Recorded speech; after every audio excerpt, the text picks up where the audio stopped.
Acción, tu revista mensual de cine y series, con los mejores estrenos de cine, fichas y reportajes coleccionables, series de televisión y 8 pósters todos los meses.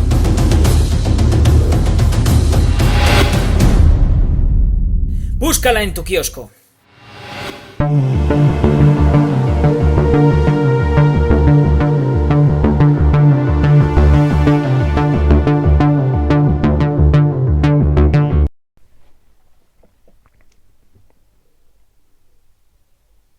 Hola, muy buenas amigos, amigas, seguidores, seguidoras del canal Acción Cine en YouTube.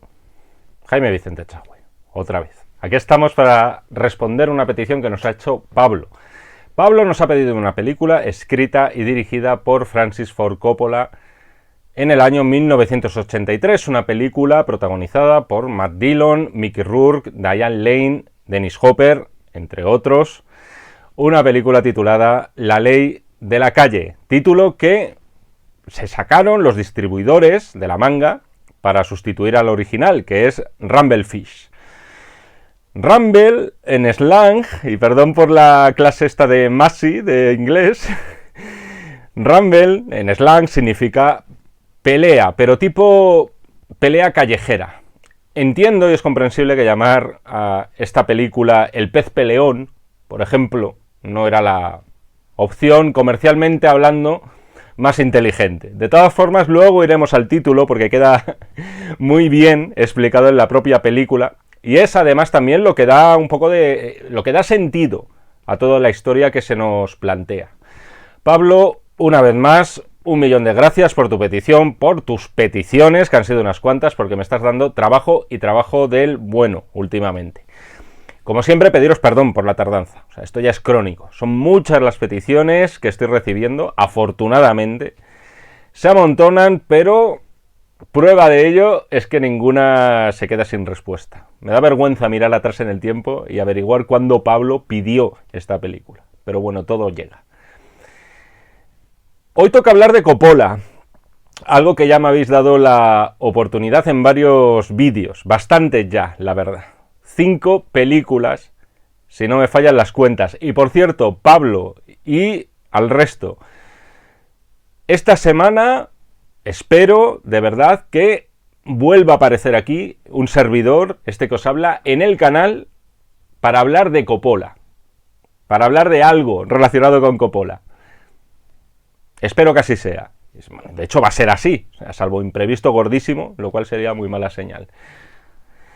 Pero en este caso vamos a hablar de la cara B de Francis Ford Coppola. Sin padrinos, sin Apocalypse Now. Sin los grandes éxitos, vamos a decir, comerciales, por otro lado, del director, que se cuentan, también es verdad, con los dedos de la mano, literalmente, y creo que sobra algún dedo. La trayectoria profesional de Coppola, la verdad es que es algo que da para una tesis. O sea, de verse de la noche a la mañana encumbrado a los altares de este arte, gracias principalmente a 2 películas, que son El Padrino 1, la segunda parte, después adquiere ya un abono directamente para el Olimpo de los elegidos, gracias a Apocalypse Now, que aparte de ser una obra maestra, también funcionó muy bien desde el punto de vista comercial, y justo después de eso, el desastre. O sea, la ruina profesional y económica. Todo por culpa, entre comillas, de una película que, sin ser ninguna obra maestra, no está tan mal, y esa es Corazonada.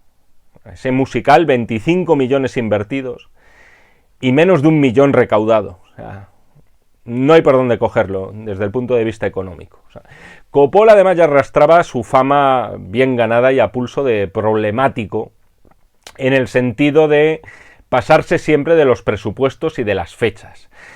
Esto en Apocalypse Now fue paradigmático. Sin embargo, Apocalypse, aparte de ser peliculón que es hoy y que también fue en la época de su estreno, funcionó también muy bien en taquilla. Y Corazonada, además de no ser una obra maestra, pues fue un desastre. Si ya de por sí cualquier estudio, y no digamos Paramount, tenía el nombre de Coppola en una lista negra, con Corazonada fue la excusa perfecta para cerrarle ya muchísimas puertas. Esto nos puede parecer terrible, y lo es decir, que alguien que ha parido algunas de las mejores películas de la historia del cine sea marginado por un tropezón muy grande, pero un tropezón, al fin y al cabo. Pero también es verdad que esto es un negocio, y a muy pocos directores les dan carta blanca para hacer y deshacer a su total antojo, por muy genios que sean. Y el drama, vamos a llamarlo así, de este hombre, es que nunca ha encajado en el sistema de estudios, nunca ha trabajado con el chip del comerciante, del mercader, del que al final te está vendiendo no una moto, sino su producto, del relaciones públicas también. O sea, su chip, el de Coppola, es el del artista, es el del creador, independientemente del mercadeo. Él fundó su productora, American Zoetrope, precisamente para no depender del magnate de turno, ni tener siempre a una mayor, a un gran estudio detrás del cogote, lo cual, además, él ya tenía experiencia de sobra y muy negativa con la dirección del primer Padrino. Esto de la mentalidad del artista, que os acabo de decir, nos viene al pelo para hablar de La ley de la calle. Sin duda, si nos mencionan Coppola, sabemos lo primero que vamos a decir, Padrinos, Apocalypse. Sin embargo, siempre he tenido la sensación, y además por declaraciones que ha hecho él en entrevistas, de que el Coppola más personal, el que verdaderamente se siente realizado y sin ataduras, el que de verdad disfruta con lo que hace, es el Coppola de películas como la que nos ha pedido Pablo. Con esto no os digo mi opinión personal, que es que Padrinos y Apocalypse son obras maestras intachables y lo mejor que ha hecho Coppola. Os digo lo que interpreto y me tomo esa enorme libertad que siente Coppola. Es el Coppola, vamos a decir, menos pendiente de una narración clásica, que la de Apocalypse no lo era, de hecho, pero en estas otras películas se nota que es alguien al que no le importa tanto lo que se cuenta, sino más bien el cómo se cuenta. Lo vamos a ver en este vídeo, pero en La ley de la calle vemos quizá ese Coppola más inquieto y con mayor afán de experimentación. Una película como esta, como Rumble Fish, está más cerca casi de proyectarse en un museo que de unas multisalas, para entendernos. Y con eso no quiero decir que sea mejor o peor que otra, simplemente que la concepción misma de una película como esta nace más de una inquietud artística que de una comercial. Y no debería haber sido del todo así, porque por aquel entonces Coppola estaba canino, para entendernos, ávido de rascar dólares de donde fuera. Y quizá era su intención original cuando quiso rodar esta película. Le echó el ojo a un autor, a una autora, a Susan Hinton, que siendo prácticamente una cría, triunfó en los años 60 con una serie de novelas protagonizadas por jóvenes. Eran novelas de temática juvenil, pero eso sí, bastante lejanas de una visión, vamos a decir, amable de la juventud. Eran relatos descarnados, con un uso de la violencia también más crudo que el habitual en aquellos años, pero también con una sensibilidad muy especial. Triunfó primero con una novela titulada The Outsiders, Rebeldes, y después hizo lo propio con Rumble Fish. Con este material entre manos, Coppola dijo: esta es la mía. ¿Quién va principalmente a las salas de cine? Los chavales. Voy a ofrecer algo que sintonice con ellos y que ellos puedan sentir que se está hablando su mismo idioma en pantalla, al igual que hizo en sus novelas Susan Hinton. Queda un díptico curioso al final con estas dos películas, y me estoy refiriendo, que no lo he comentado, a The Outsiders, a Rebeldes, que también fue adaptada por Coppola, prácticamente casi a la vez que esta, un poquito antes. Parten de una sensibilidad, las dos películas, muy especial, muy reconocible. O sea, son películas muy psicológicas, pero es cierto que Rebeldes quizá es una cinta mucho más, para entendernos, académica, pero con la que te implicas más emocionalmente, y La ley de la calle resulta infinitamente más rompedora e interesante para mí desde un punto de vista visual, pero que quizá te topas con más barreras emocionales que con Rebeldes, con la que quizá es más fácil identificarse con los personajes. En todo caso, ya sabéis que entre los logros de Coppola se encuentra el haber confiado en Rebeldes, en un grupo de actores muy jovencitos y desconocidos por aquel entonces, y que no tardarían en convertirse en superestrellas. A Tom Cruise, Patrick Swayze, Rob Lowe, Ralph Macchio, Karate Kid, y a los que hay que unir dos rostros con los que repetiría en La Ley de la Calle, que son Matt Dillon y Diane Lane. El Rat Pack, famoso que llamaban. Al final una de cal y una de arena, por cierto, con esta apuesta desatada de Coppola por las novelas de Hinton. Coppola triunfó con Rebeldes, triplicó lo invertido en taquilla, pero con La Ley de la Calle, de nuevo llegó el castañazo comercial. 10 milloncitos invertidos, de los cuales recuperó solo 2. Fue premiado en el Festival de San Sebastián, eso sí, pero no fue suficiente. El caso de Coppola con estas dos películas es perfecto, también para ver la dualidad que persiguió a este hombre desde los años 80, porque parte de un material similar, pero cada una de las dos películas toma derroteros muy diferentes. O sea, por un lado hacer películas comerciales que podían funcionar como Rebeldes, por otro esos empeños más pequeños y que podemos catalogar de cine de autor, como es La Ley de la Calle. De hecho, con Rebeldes, él tenía muy claro que quería y que podía ganar dinero con ella. Con La Ley de la Calle no era su prioridad, en todo caso. Eso también hay que decirlo y que quede claro. Y el hecho de que esté rodada en blanco y negro ya da pistas al respecto, porque con excepciones el blanco y negro, en nuestra era más moderna, se suele considerar un antídoto contra la taquilla. Así, vamos a centrarnos ya y vamos a centrar el tiro en Rumble Fish, en La Ley de la Calle, que es de sus proyectos más personales, sin duda. Lo que le enganchó en realidad fue la historia, de hecho. Dos hermanos, el pequeño y el mayor. Y el primero admirando y sintiéndose siempre a la sombra del segundo, porque el hermano de Coppola, de nombre August, era un cerebrito, era un empollón y un profesor, después ya siendo mayor, de arte en la universidad.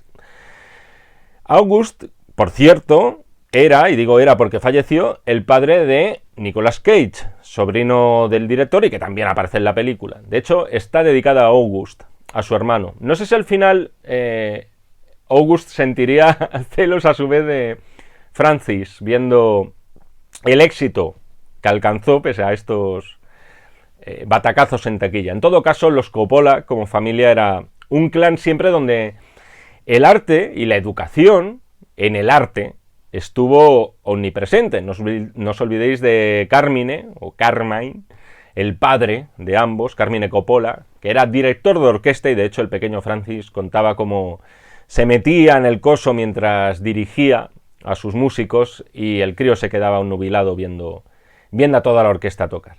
Iría contando más cosas y las enlazaría ya con la película, así que voy a hacerlo no sin antes recordaros que es una crítica a la carta con spoilers, aunque en realidad, si somos sinceros, aquí el tema spoilers es casi lo de menos.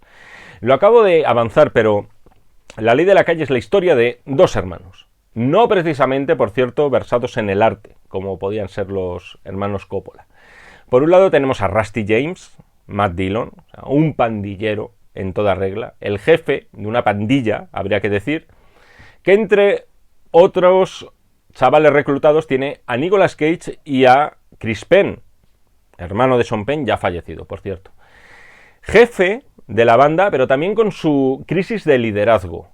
Siente que ese modo de vida, que es la propia de una banda juvenil, con sus peleas, sus borracheras y sus ligues de una sola noche, está perdiendo su magia, su esplendor del pasado.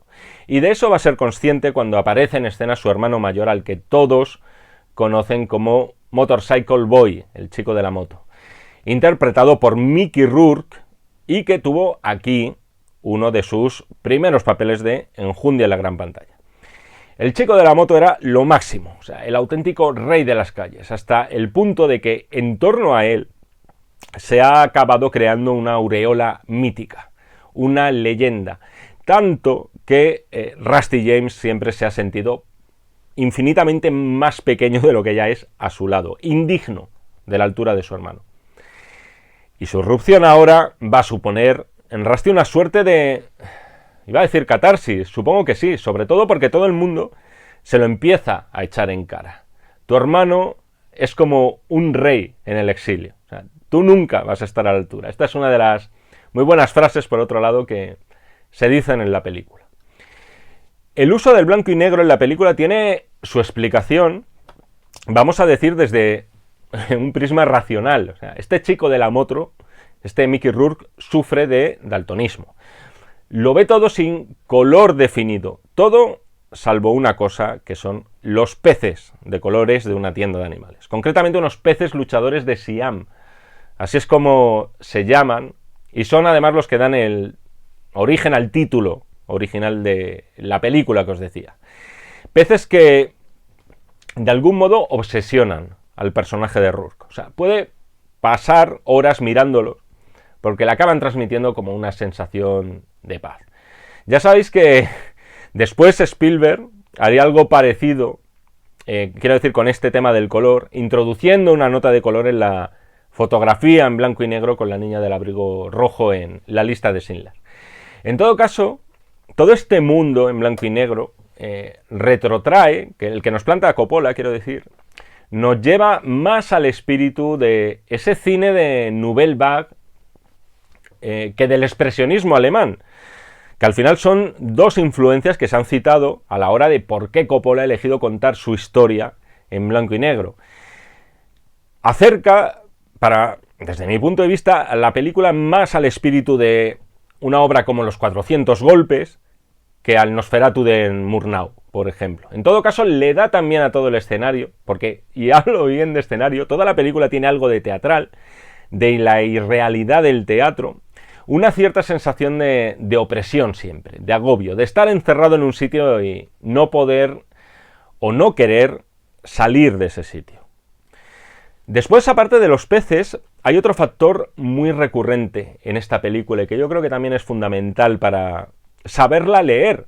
Al final es una película que exige, desde un punto de vista narrativo. Y ese es el paso del tiempo. El tiempo. Son constantes las referencias al tiempo en La ley de la calle. La más novedosa y la que más mola, vamos a decir desde un punto de vista visual, es el uso del famoso timelapse. Décadas antes de que todos tuviéramos a disposición esta herramienta en nuestros móviles haciendo unos vídeos que molan un montón. Y lo cierto es que no recuerdo ahora mismo seguro, una película anterior a esta en la que se hiciera uso de la técnica. Y concretamente me estoy refiriendo a los planos de las nubes en esta película, que son constantes. El reflejo del sol poniéndose, que se nos hace visible gracias a la sombra que proyecta en los edificios. Luego, aparte también están los planos de relojes. Seguimos hablando del tiempo, seguimos hablando del plano del tiempo. Hay más de 2 y más de 3 planos de relojes en la película, más o menos justificados. El momento en el que me di cuenta que su presencia, no hay que ser muy avispado, pero ya me di cuenta y dije, esto está claro que aquí Coppola lo ha buscado, o sea, ha jugado a esto, ha apostado por esto. Fue en ese encuentro que tienen los dos hermanos, el chico de la moto y Rusty, con ese policía de bigotes que siempre está a su acecho y que se sucede enfrente de una furgoneta con un enorme reloj incrustado en medio. Esta película técnicamente es prodigiosa, o sea, desde lo que os decía antes, es una pieza de museo, desde el prisma visual es una obra maestra, muy adelantada a su tiempo. Por lo menos podemos decir que a lo mejor 2 décadas es pasarse, pero década y media. O sea, todos estos planos del timelapse son alucinantes, son hipnóticos. No son solamente ver las nubes pasar. O sea, en una de las secuencias finales, en la que Rusty ve que ha sido desbancado por uno de sus chicos, interpretado por un Nicolas Cage con tupé suyo, si os fijáis, en el reflejo de una ventana, durante esa conversación, vemos las nubes pasar a una velocidad anormalmente rápida. O sea, todo eso, y además unido a la fotografía en blanco y negro, otorga, lo que ya os decía, un aire de ensueño, un aire de irrealidad, como de un universo aparte en el que se mueven los protagonistas, incluso bajo unas leyes de la física, vamos a decir, diferentes De hecho, los sueños son también habituales en esta película, con los personajes moviéndose casi en 2 dimensiones, o sea, como cuando Rusty fantasea con su chica en clase. Tercer tema muy recurrente en la película, la familia. Sin duda, y no hace falta que os cite ejemplos que conocéis de sobras, pero la institución familiar, las relaciones, un día voy a tener un disgusto con esto, las relaciones de poder que se dan dentro de un clan, la herencia que pasa de los padres a los hijos, o entre hermanos, como sucede aquí, son siempre un lugar común en la cinematografía de Coppola. En este caso está el padre de Rusty y de Motorcycle Boy, interpretado por Dennis Hopper, lo cual es una elección también muy curiosa, porque Hopper fue uno de los, vamos a llamar, antecesores de jóvenes rebeldes como los que nos muestra la película. En su vida real, por supuesto, pero también en el cine, desde que prácticamente debutó con Rebelde sin causa, que en ese sentido es una película canónica sobre juventud descarriada. En todo caso, el personaje de Hopper nos sirve para ir desnudando emocionalmente a los 2 hermanos. Sabemos que el padre es un alcohólico, personaje que Hopper, digamos que no tenía que echar mano del método para encarnarlo.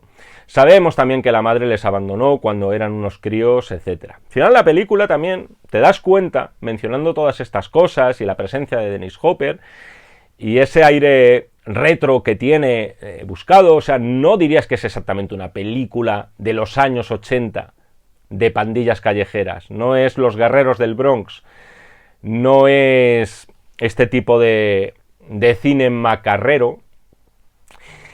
Se puede entender la película también como un homenaje a estos arquetipos americanos, ¿no? De la juventud descarriada, del propio Marlon Brando de joven en películas como Salvaje, por supuesto. Es un poco una mirada atrás a todo eso que ha cimentado un mito que es el de la juventud rebelde en Estados Unidos. Por cierto, ya que hablamos de la familia, mencionar que como hermana de Diane Lane, que interpreta a la novia de Rusty, está encarnada por una cría muy delgaducha y de dentadura muy prominente, y que no es otra que Sofía Coppola. Con todos estos ingredientes y todo este simbolismo, ¿a dónde nos quiere llevar Coppola? Este es el meollo de la cuestión. No es fácil decirlo y quizá eso es en realidad por lo que me cuesta zambullirme en esta película de verdad, es decir, con auténtico gozo más allá del gozo estético y visual que tiene. La Ley de la Calle es un compendio de referencias, además cultas, vamos a decir. En un momento dado se hace mención a Cassandra, que por un lado es un personaje de la película, es esa chica heroinómana que persigue al chico de la moto, al que desea, pero, y aunque se nombra muy por encima, Cassandra es también uno de los más célebres personajes de la mitología griega. Grandes rasgos, Cassandra, sacerdotisa de Apolo, gozaba del don de la clarividencia, o sea, podía ver el futuro. Sin embargo, rechaza a Apolo, la recompensa con una maldición. Seguirá viendo el futuro, pero nadie la creerá jamás. Y entre otras cosas predijo la caída de Troya, caballito incluido, y efectivamente nadie la creyó. ¿Puede encajar este tema de Cassandra dentro de La Ley de la Calle? En primer lugar, decir que todo el mito de Cassandra no me parece lo principal. O sea, lo que intentó Coppola fue, vamos a decir, lo que os decía antes, un acercamiento muy intelectual, visceral también a su manera, en ocasiones también muy cerebral, a esa figura que es un mito del siglo XX, y es el James Dean de turno, o sea, el rebelde sin causa, como os decía antes, el salvaje motorista que encarnaba Marlon Brando, por citar 2 iconos inolvidables.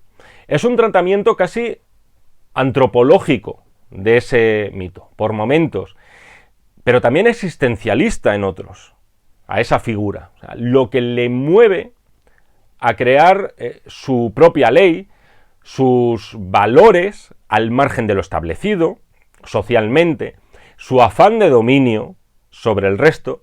Es casi una de construcción psicológica la película de esta figura del rebelde con o menos causa.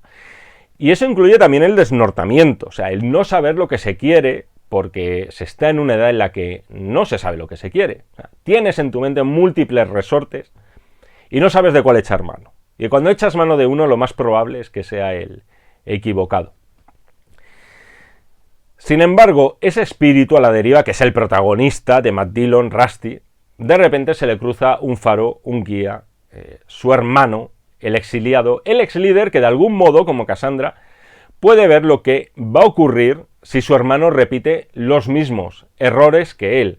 Aquí se produce además una de las secuencias más recordadas de la película, que es cuando Rusty muere, pero ojo, por unos muy escasos minutos.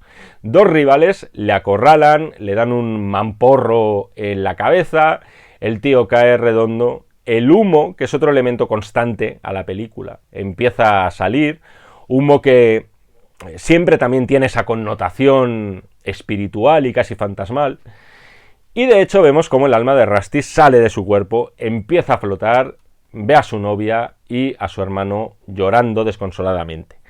Ve a sus amigos en el bar, brindando por él incluso, pero aún no ha llegado la hora de Rusty. El alma regresa al cuerpo y eso le va a otorgar una segunda oportunidad en la vida. De hecho, este es el punto de inflexión definitivo en este rebelde. O sea, el lema de vivir deprisa, morir joven y dejar un cadáver guay suena idem, pero solo cuando estás vivo. Aquí sí que se produce la auténtica catarsis del protagonista, vamos a decir. Hasta ese momento, él no estaba dispuesto a escuchar a alguien que no le diera la razón en todo. A partir de entonces va a abrir más los oídos y la mente. El personaje de Rourke, que por cierto, tanto Mickey Rourke como Matt Dillon podrían haber sido estrellas juveniles también en esa década de finales de los 50, principios de los 60, por físico, por peinado, por todo, sobre todo Mickey Rourke. El personaje Rourke se lo dice en la tienda de los animales, mientras está contemplando ahí a los peces luchadores de Siam. Estos peces, estos Rumblefish, luchan por instinto. O sea, y de hecho si les acercas un espejo, intentan matarse ellos mismos. De este modo, y es una de las metáforas también, la película es metáfora viva, metáfora hecha a celuloide, pero también incluye de forma explícita estas metáforas mencionadas por los personajes. Lo que le está diciendo el chico de la moto a su hermano es que las peleas a navajazos, los encontronazos con los miembros de su banda, todos esos episodios de violencia, en realidad no son tanto una lucha contra los demás, por una serie de dominios o posesiones o chicas o lo que sea. Rusty en realidad está todo el rato luchando consigo mismo, solamente que él no lo sabe. Al final él está siendo uno de esos peces luchadores, o sea, está atrapado en su propia pecera. Y en esa pelea, sí o sí va a llevar siempre las de perder, en la pelea contigo mismo. Y el tiempo, por otro lado, ese tiempo que a lo largo de la película se nos remarca tanto con el paso de las nubes a una velocidad asombrosa y pasmosa, o con los relojes, ese tiempo pasa para todos, incluso cuando parece que no se va a agotar nunca, que es cuando eres joven. Hay otra frase del personaje de Rourke, que es algo así como que cuando eres joven tienes todo el tiempo del mundo, pero cuando eres adulto el tiempo es otra cosa, ya empieza a correr para atrás y piensas que solo te quedan 35 años de vida. Es un paso, voy a decir imperceptible, pero es que es así. Es decir, aunque lo sepas, aunque estés mentalizado desde joven, hay un momento dado en el que empiezas a contar el tiempo hacia atrás, ya no hacia adelante, y por eso no te importa tanto cumplir años, sino pensar en los que te pueden quedar. Y ya empiezas a hacer divisiones raras, tremendo, no crezcáis nunca. Nunca confiéis en los mayores de 30, como decía Charlton Heston en El planeta de los simios. Al final podemos ver el gesto del personaje de Mickey Rourke casi como un autosacrificio en la película. Algo también que incide en la mitología griega, de algún modo, este autosacrificio. O sea, se lleva a los peces con intención de darles libertad, también un gesto simbólico, y ese es el momento en el que el policía de bigotes aprovecha la ocasión para liquidarlo. Hay aquí, por cierto, un planito secuencia que es de los virtuosos. Es ese plano desde el cadáver de Mickey Rourke. A la altura de un plano medio, vamos a decir, no se ve a la gente de cintura para arriba, si no recuerdo mal. Pero después se produce un suave paneo de la cámara. Esto estaría guay contarlo con imágenes, ¿verdad? Es lo típico que dices, Jaime, esto a lo mejor contado pierde, esto lo mejor es que lo veáis.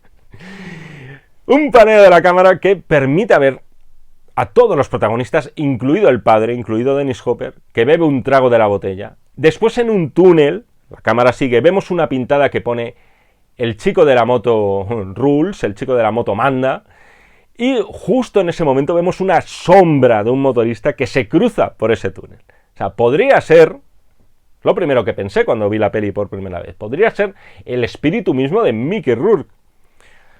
O puede ser, como así es, su hermano Rusty James, al que le vemos llegar a la costa fuera ya de su pecera. Y tal cual su hermano, por otro lado, le había pedido que hiciese. Y hasta aquí la crítica a la carta de La ley de la calle, película, insisto, iba a decir serie B, no, clase B, vamos a decir, de Coppola, por no ser de las categorías, de categoría A, obviamente, la B siempre sigue después de la A. Es una película muy apreciada por los cinéfilos, es una película que pese a ir mal en taquilla desde el mismo momento de su estreno, ya se consideró una película de culto. Insisto, es una película que merece la pena refrescar de vez en cuando para saber que Coppola hizo muchas más cosas aparte de Los Padrinos y Apocalypse Now, que no es poco, precisamente. Pablo, espero de corazón que te haya gustado esta crítica a la carta y espero que te gusten las sucesivas que tienes pendientes. Si no recuerdo mal, creo que todavía te quedan. A los demás, espero también que os haya gustado.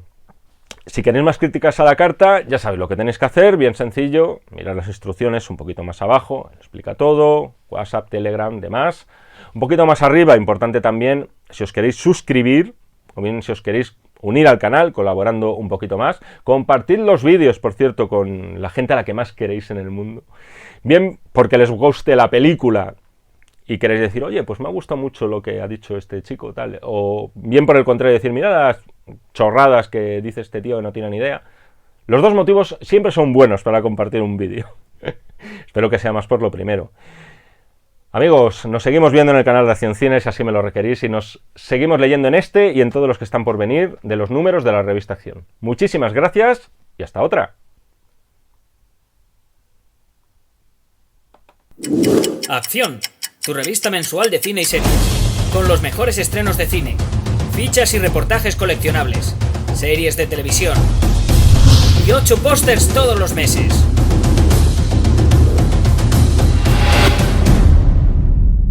Búscala en tu kiosco.